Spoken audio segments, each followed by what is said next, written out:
하나님 말씀이 바다 밖에 있는 것도 아니고 하늘 위에 있는 것도 아니고 매우 가까워서 우리의 입에 있고 우리의 마음에 있어서 우리가 이를 행할 수 있다 하는 말씀입니다.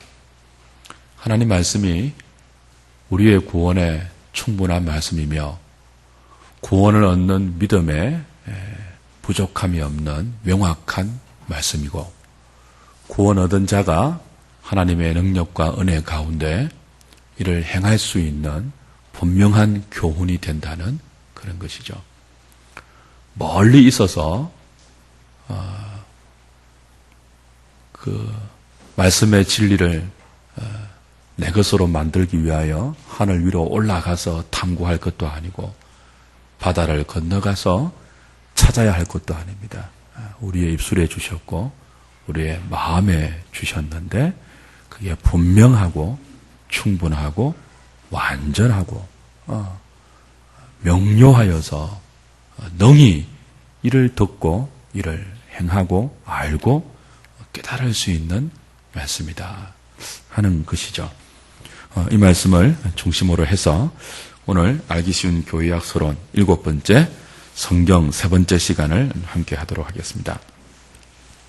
신앙의 유일한 원천과 신학의 유일한 원리는 특별 계시인 하나님의 말씀이다 하는 것을 우리가 보았고 이 말씀이 특별 계시로 우리에게 주어질 때 영감으로 주어졌다 하는 것을 지난주에 배웠습니다.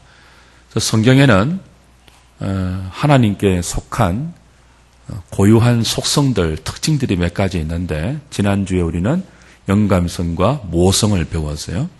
유기적인 영감으로 전체 66권 전체가 하나님의 영감으로 된 것이기 때문에 오류가 없으며 그렇죠? 그래서 이렇게 이 오류가 없는 하나님의 성경에는요 또 다른 몇 가지의 특징이 있는데 오늘은 권위성과 그리고 충족성과 명료성과 일상성이라는 성경 계시에 나타나는 독특한 그런 특징들을 좀 살펴보면서 우리 신앙의 원천이 되고 신앙의 내용이 되는 성경을 우리가 어떤 자세로 대하고 또 어떤 태도로 성경 가운데로 나아가야 하는지를 확인하려고 합니다. 나눠드린 교환을 가지고 함께 좀 살펴가도록 하죠. 성경에는 지난주에 배운 영감성과 모성 외에도 권위성이라는 아주 중요한 특징이 있습니다. 성경에는 권위가 있다는 거죠. 신적 권위가 있다는 거죠. 그래서 이 권위에 순종할 수밖에 없는 특징이 있는데 이 성경의 권위는 다른 데서 근거를 찾지 않는 것입니다. 성경의 제1저자가 바로 하나님이라는 사실에서 우리는 성경의 권위성을 찾습니다. 헤르만 바빙크가 그의 개혁 교회학에서 밝힌 것처럼 그죠? 성경이 하나님의 작품이다. 하나님이 성경의 제1저자라는 사실은 교회의 절대적인 교리라고 했습니다. 이게 무너지면은 신앙 자체가 무너지는 거예요. 성경을 인간의 저작물로 볼 것이냐 아니면 하나님의 저작물로 볼 것이냐 하나님의 계시로 볼 것이냐 거기에 절대적인 교리가 달려있다는 거죠. 그래서 성경의 권위는 오직 여기에 근거합니다. 문법이라든지 문장의 아름다움이라든지 과학적인 정교한 어떤 그런 것이라든지 그것을 성경 권위의 기준으로 삼는 것이 아니고 성경의 저자가 하나님이다 라는 사실에서 우리는 성경의 권위성을 찾는 거죠. 또한 이 성경이 권위적이라는 것은 하나님의 특별 계시인 성경을 통해서 그 신학과 신앙이 바른 신학인지 혹은 바른 신앙인지 그릇된 신앙인지 잘못된 교리인지를 성경을 통해서 검증하고 성경을 통해서 심판하는 근거가 유일한 근거가 됩니다. 그래서 어떤 사람의 믿음이 참된 믿음이냐? 그 사람이 믿고 있는 모든 신앙의 체계가 바른 교리인가, 바른 신학인가, 그렇지 아니한가를 무슨 기준으로 판단한다고요? 성경을 기준으로 판단해요. 그래서 성경이 권위적이죠. 진리와 비진리의 판단과 노릇을 하기 때문에 하나님의 계시로 기록된, 영감으로 기록된 성경은 정말 절대적인 권위를 갖고 있는 것입니다. 뿐만 아니고 이 성경을 통해서 하나님을 믿느냐, 성경 말씀을 받아들이지 않느냐, 받아들이냐에 따라서 인간의 영원한 생명과 영원한 구원과 직결이 되죠. 생과 사를 가르는 그런 역할을 성경이 하기 때문에 성경 안에는 생과 사의 절대적인 권위를 가지고 있다. 우리가 그렇게 보는 것입니다. 절대적인 권위가 성경 가운데 있기 때문에 이 성경은 우리에게 믿음을 요구하고 이 권위 앞에 순종을 요구합니다. 그러니까 순종이 따라오지 않는 권위는 권위가 없는 거예요. 그렇죠? 참된 권위는 반드시 그 권위 앞에 순종하는 내용과 순종하는 삶이 따라와야 하는 것입니다. 성경이 참된 권위이기 때문에 이 하나님의 권위가 담겨있는 성경책을 대하는 성도들에게 하나님은 순종을 요구하고 믿음을 요구하는 거예요. 최근에 그리고 이 근대의 그 신학적인 경향은 성경을 파악할 때 하나님이 제1저자라는 그런 그 기본적인 관점에서 대하는 것이 아니고 제2저자인 인간 기록자의 보다 많은 관심과 초점을 기울이는 경향들이 현대 신학의 경향들입니다. 물론 지난주에 배운 것처럼 성경이 유기적인 영감으로 기록된 것이기 때문에 인간 저자의 생각을 다 사용하십니다. 인간 저자의 동기나 인간 저자의 그 사상이나 그리고 배경들이 하나님의 계시 가운데 다 유기적으로 오류가 없이 영감 가운데 녹아 있죠. 그래서 인간 저자의 관심을 기울이는 것도 필요해요. 왜 이런 글을 적게 되었지? 무슨 동기로 이런 서신을 적게 되었지? 마태와 마가와 누가와 요한의 복음서가 왜 이렇게 같은 기록을 차이나게 기록했지? 그 배경의 차이가 뭐지?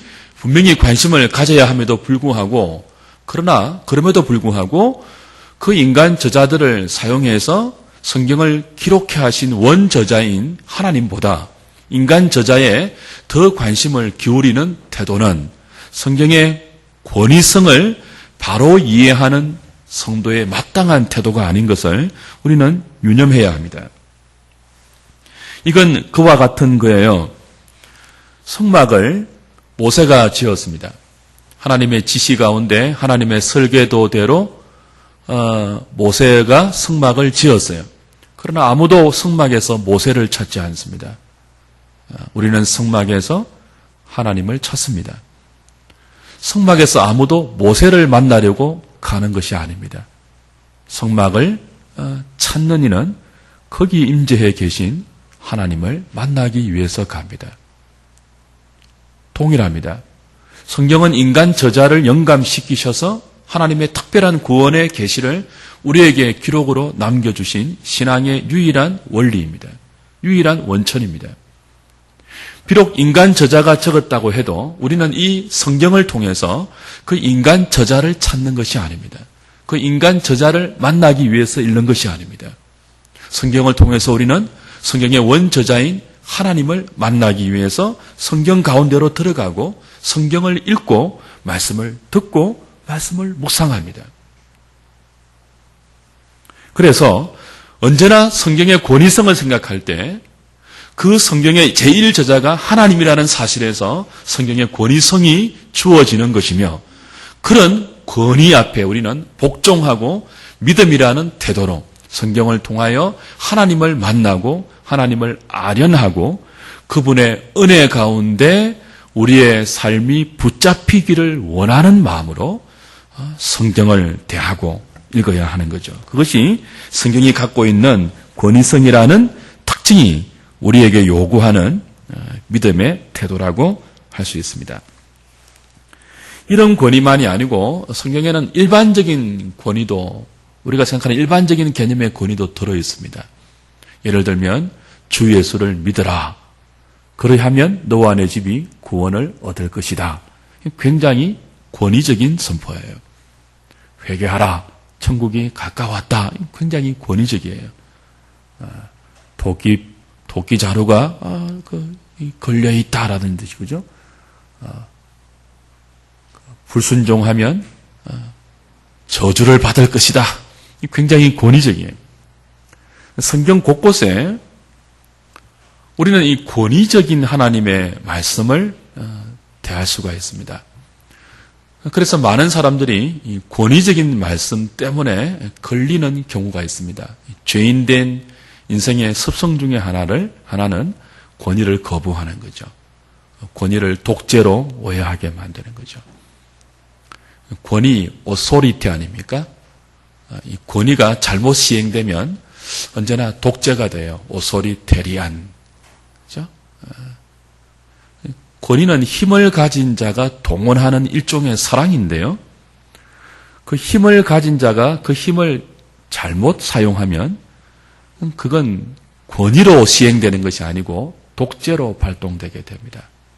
그래서 많은 경우 권위가 독재로 변질된 탓에 성경에 나타난 마땅한 권위도 독재로 오해해서 거부감을 느끼는 사람들이 종종 있어요. 그런데 성경에 나타난 권위는 독재가 아닙니다. 거기에 대해서 우리 기분 나빠할 필요가 없어요. 치사하게 하나님이 우리한테 공갈하는 것도 아니고 불순종하면 저주를 받는다고 하고 안 믿으면 지옥 간다 그러고 막 뭐 이런 식으로 하나님이 우리가 인격적인 존재인데 우리한테 그렇게 올 수 있습니까? 라고 기분 나쁠지 모르지만 그건 기분 나쁜 게 아니고 정말 감사한 거예요. 성경에 나타나는 많은 권위적인 표현들, 권위적인 내용들은 정말 엄청난 하나님의 사랑의 표현인 것을 우리는 이해해야 됩니다. 언제 권위가, 참된 권위가 언제 동원되는가 하면 인간은 권위가 동원돼야 할 때가 많습니다. 모자란 존재이기 때문에 예를 들면 애들이 죽으라도 공부를 안 하잖아요. 죽으라고 공부를 안 해요. 애들 치고 공부 좋아하는 애들은 사실 애들답지 않습니다. 공부 좋아하는 애들이 없어요. 그래서 이제 어른들이 늘 뭐라고 해요? 공부는 때가 있다 그러죠. 공부는 때가 지나면 못한다. 그래서 공부의 필요성을 역설을 하고 아무리 알아듣도록 설명을 해도 애들이 알아들어요, 못 알아들어요? 못 알아듣습니다. 애들의 사명은 죽도록 노는 것입니다. 공부 안 해요. 그러면 어른이 내 집 애가 아니면, 우리 집 애가 아니면, 내 자식이 아니면 어른으로서 뭐 공부해야 된다, 얘들아 공부는 때가 있단다라고 설명해도 못 알아듣고 공부 안 하고 죽도록 놀아도 그게 내 자식이 아니면 뭐예요? 그냥 한두 번 설명하고 그칩니다. 말죠. 내비둡니다. 네 인생 네 것이니까 네가 알아서 해라고 버려둡니다. 근데 내 자식이라면 그럴 수 없어요. 부모의 말을 못 알아듣고 공부를 안 하잖아요. 진탕 놀잖아요. 내 자식인데 그래 네 인생이지 뭐 네가 알아서 해라. 뭐 아버지가 어떻게 하겠니? 엄마가 어떻게 하겠니? 네가 뭐 빌어먹든지 주워 먹든지 네 인생 네가 알아서 해라. 내 알 바 아니다. 그렇게 할 부모가 있어요? 없어요? 없어요. 자기 자식한테는 아무도 안 그럽니다. 얘가 공부해야 될 필요성을 못 느끼고 공부를 안 하잖아요. 그러면은 자기 자식이 그러면요. 부모는 그런 자식을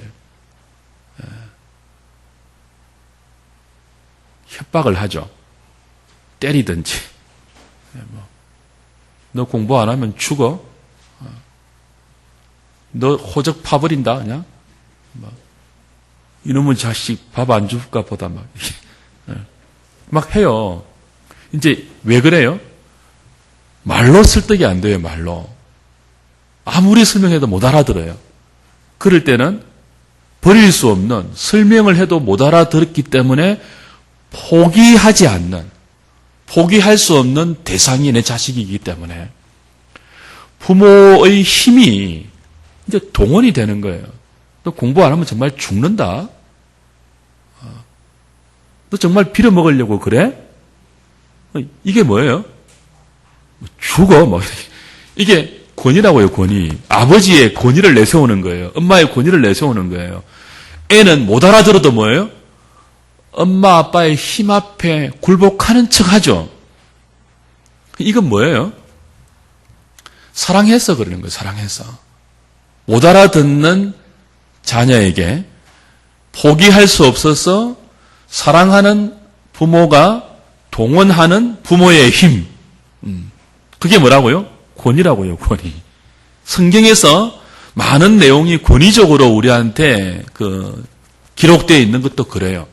하나님이 누구시며 우리가 어떻게 죄인 되었으며 그 죄의 깊이가 얼마나 깊고 넓이가 얼마나 넓고 큰지 너희들의 힘과 너희들의 지혜로는 도저히 그 죄의 바다에서 빠져나올 수 없었으며 하나님이 그 깊은 죄의 바다에서 그리스도를 통해서 너희를 건져 올리고자 하는 그 거룩한 그 높이가 얼마나 높은 것이며 그 진리의 심오함이 얼마나 큰지를 아무리 설명해도 우리가 잘 몰라요. 하나님의 하나님 되심, 인간의 인간됨, 그 모든 것들을 다 설명해도 잘 못 알아들을 때, 그러나 못 알아듣기 때문에 그래 네 마음대로 살아라, 네 인생 네 건데 그렇게 할 수 없는 택한 자녀들에게 하나님은 권위를 동원하세요.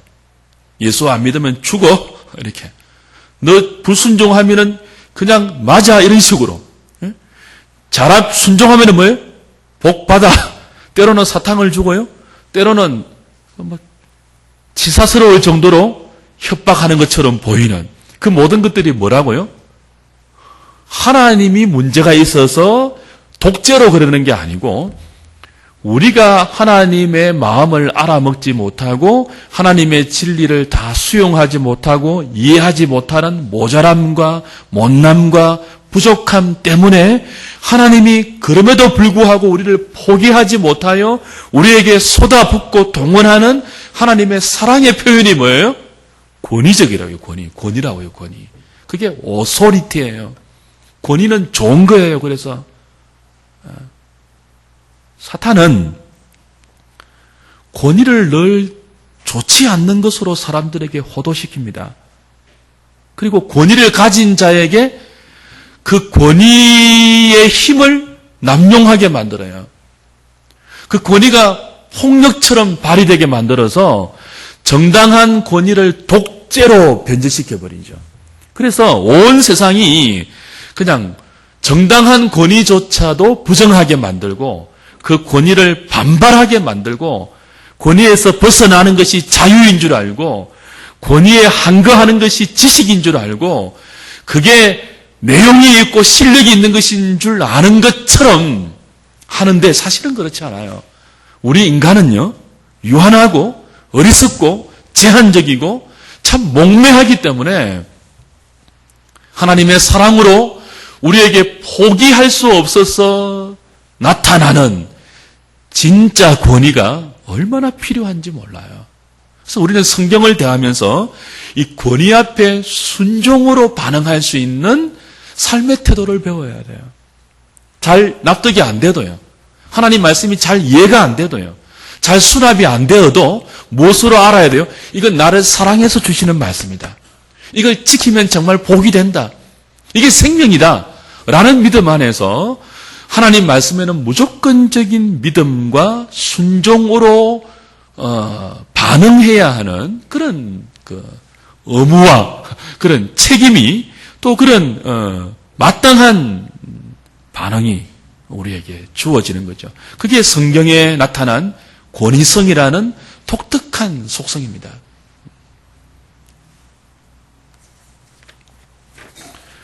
두 번째 속성이 있는데 그건 완전성이에요. 충분하다는 뜻이죠. 성경이 완전하다, 성경이 충분하다라고 할 때 이건 언제나 이런 의미에서 완전하다는 것입니다. 죄인들의 구원을 위해서, 택한 자들의 구원을 위해서 성경은 완전한 계시예요. 부족함이 없는 계시며 충분한 계시예요. 모자람이 없는 계시라는 그런 뜻입니다. 성경이 완전하다는 것은 인간의 호기심의 차원이나 우리가 알고 싶어하는 모든 것들을 다 충족시켜주는 계시다. 그런 뜻이 아니에요. 그것이 아니고 어떤 의미에서 완전하다고요? 택한 자들이 구원받는 그런 측면에서 성경은 모자람이 없는 계시의 책입니다. 구원의 책입니다. 그래서 성경의 완전성을 말할 때 우리는 인간이 설정한 어떤 기준이나 사람의 호기심과 궁금증의 차원에서 그 완전함을 이해해서는 안 되죠. 성경 안에는 죄인들이 구원 얻는 믿음과 믿음을 얻은 자들이 믿는 자로서 살아갈 수 있는 삶의 규범에 필요한 모든 진리가 다 담겨 있습니다. 지난주에 보았던 디모데후서 3장 15절부터 17절의 말씀처럼 하나님의 사람으로 자라게 하며 구원을 얻는 진리에 도달하도록 부족함이 없는 모든 하나님의 계시가 성경 가운데 있다는 의미에서 성경은 충분하다는 것이고 완전하다는 그런 특징을 갖고 있죠.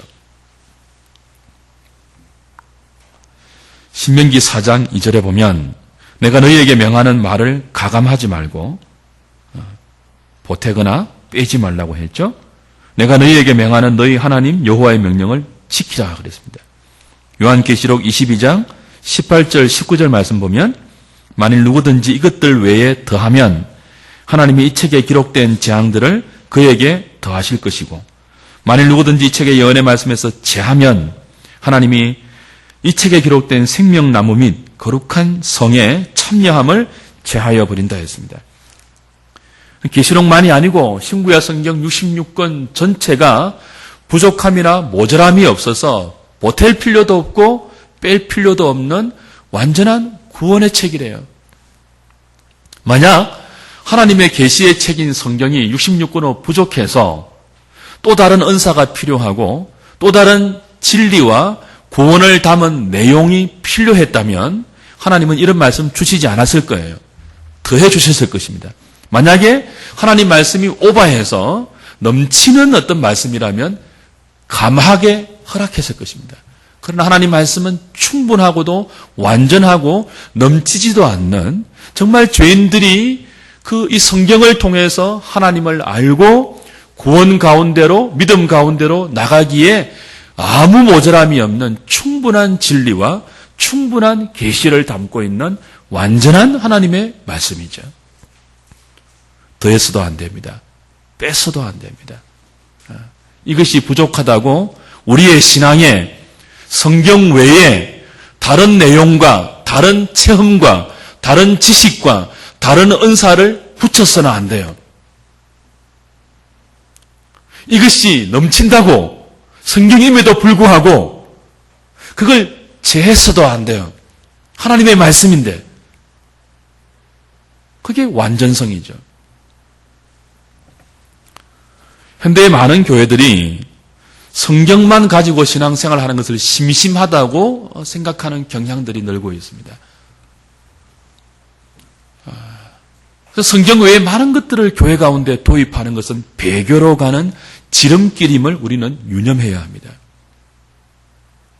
교회에서 하나님 말씀 외에 다른 것들에 더 집중하고 그래서 교인들이 교회 나오는데 말씀 외에 부가적인 어떤 것들을 추구하고 그것들을 위해서 모이고 회집하고 그것들 때문에 흩어지고 그것들 때문에 우리가 만난다면 그게 바로 배교로 가는 길이에요. 하나님 외에 다른 것들로 우리 신앙생활의 내용으로 삼고 하나님 말씀이 부족해서 또 다른 신비한 체험을 찾아 나서며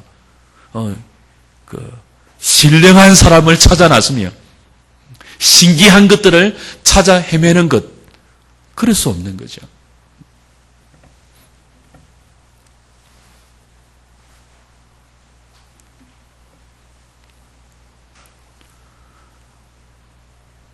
성경의 완전성은 3페이지 네 번째 줄이죠. 인간의 운명이나 천지의 운명에 좌우되지도 않습니다. 완전하다고 하는 땅의 모든 것들, 사람이 갖고 있는 모든 것들은 아무리 완전해 보여도 끝이 있고 영원하지 않습니다. 오직 하나님 말씀만이 끝이 없는 완전하며 무한히 넓은 그런 말씀입니다. 천지가 없어지고 모든 인생이 통째로 다 없어진다 해도 하나님의 말씀의 완전성은 요동하지 않습니다. 예수님이 성경은 폐하지 못한다고 단언하신 그 말씀의 의미가 바로 그것이죠. 하나님 말씀이 완전하다는 거죠. 그럼에도 불구하고 전능하고 광대하신 하나님 앞에서 없는 것보다 못한 인간의 실상을 깨닫지 못하고 자신의 알량한 이성과 지식으로 뻣뻣한 고개를 쳐들어 성경의 완전성을 논하려 하고 또 성경을 난도질하려고 한다면 그것이 얼마나 부끄럽고 유치한 일인지를 우리는 알아야 할 것입니다.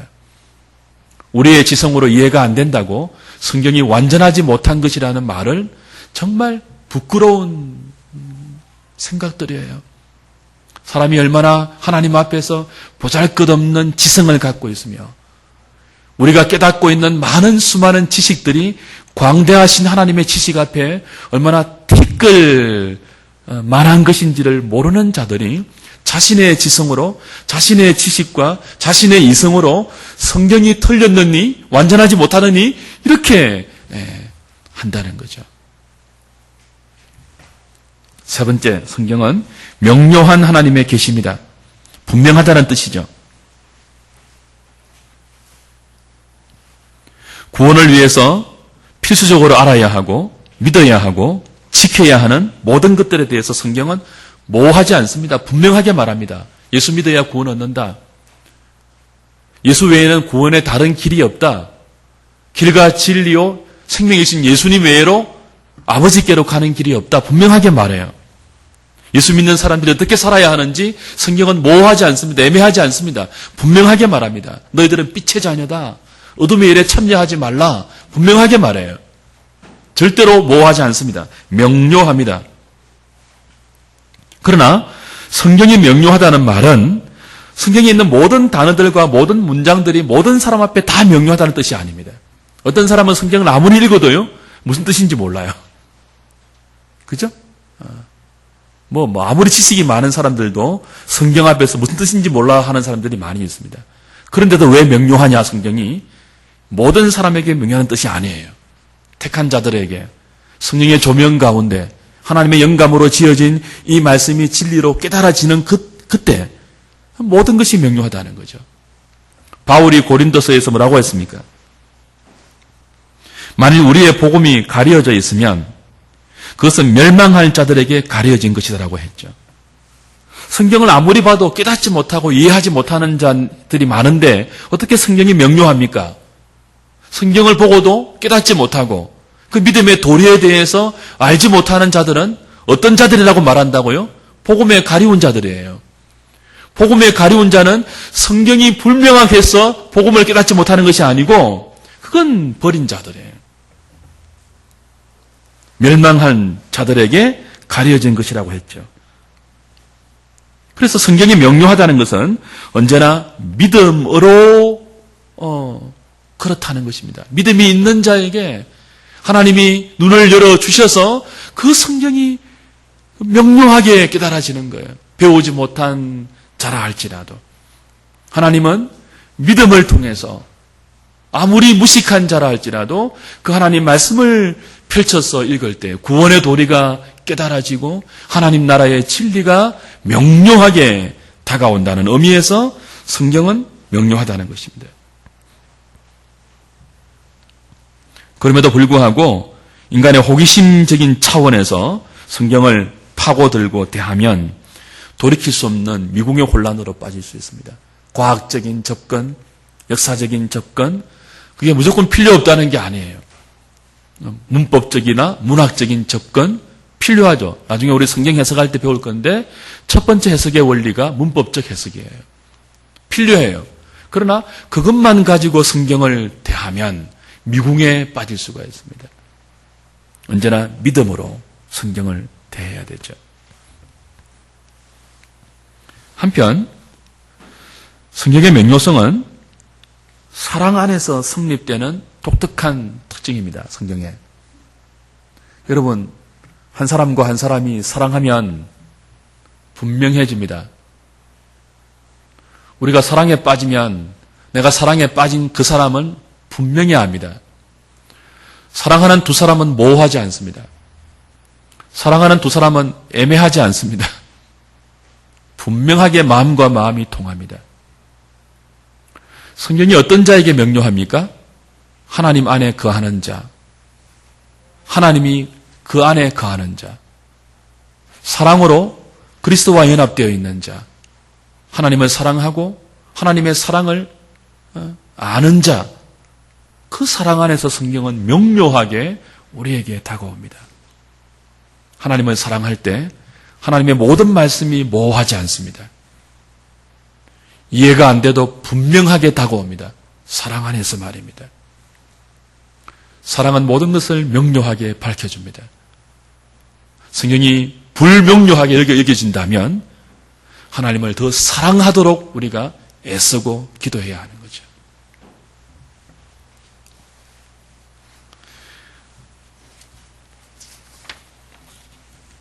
하나님을 사랑하지 않으면 성경 가운데 나오는 모든 요구가 무거울 수 있습니다. 귀찮을 수 있고요. 가혹할 수 있습니다. 그러나 하나님은 사랑하면서 그 사랑 안에 우리가 있을 때 성경 가운데 있는 어떤 요구도 무겁지 않습니다. 명료하고 분명합니다. 하나님을 사랑하는 저와 여러분 될 수 있기를 바랍니다. 마지막은 일상성이에요. 성경의 언어는 고도의 문법적인 언어가 아닙니다. 치밀한 과학적인 언어도 아닙니다. 아름다운 예술적인 언어도 아니에요. 성경의 언어는 지극히 평범하고 그리고 누구나 사용할 수 있는 일상적인 언어입니다.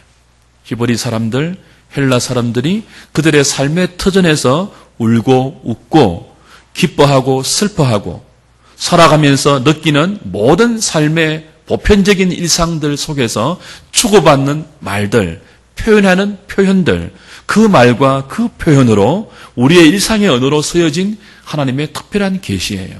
이건 놀라운 사랑입니다. 그리스도가 육신으로 오신 것처럼 하나님의 특별한 계시가 숭고한 천사의 말로 기록되지 않고 정말 천상의 말로 기록되지 않고 죄에 깊이 빠져있는 우리의 이 남루한 일상 속에서 죄인들이 나누는 이 타락된 언어 속에서 여전히 하나님의 구원의 진리를 담는 위대한 하늘의 진리를 담는 그 놀라운 진리의 체계를 이 비루한 우리 죄인들의 일상 언어 속에 담아서 하나님이 계시하는 것은 참으로 놀라운 은총입니다. 성육신에 비교할 수 있는 은총이에요. 하나님만이 하실 수 있는 놀라운 사랑이죠. 그러나 여기에 우리가 간과하지 말아야 할 점이 무엇입니까? 우리가 매일 쓰는 언어, 그래서 때로는 남루해 보이고 보잘것없어 보이는 이 인간의 언어로 기록된 하나님 말씀이라 하지만 거기에는 모든 것을 다 주어도 바꿀 수 없는 진리의 보물이 들어있다는 것입니다. 우리가 볼 때 성경이 이렇게 저속해? 성경의 표현이 왜 이래 이거? 고급스럽지 못하고 세련되지 못하고 왜 이렇게 투박하지? 그렇게 여겨지는 부분이 있다 할지라도 우리는 그 구절 속에서 정말 광부가 광산에서 금을 캐듯이 석유 시추공이 깊은 해저에서 석유를 시추하듯이 그런 마음으로 그 남루해 보이고 허름해 보이고 보잘것없어 보이는 우리의 일상 언어 속에서 하나님이 담아내어서 우리에게 전달하고 싶은 진리의 보물을 찾는 마음으로 광부가 금을 캐는 심정으로 우리는 성경을 대해야 하는 것입니다.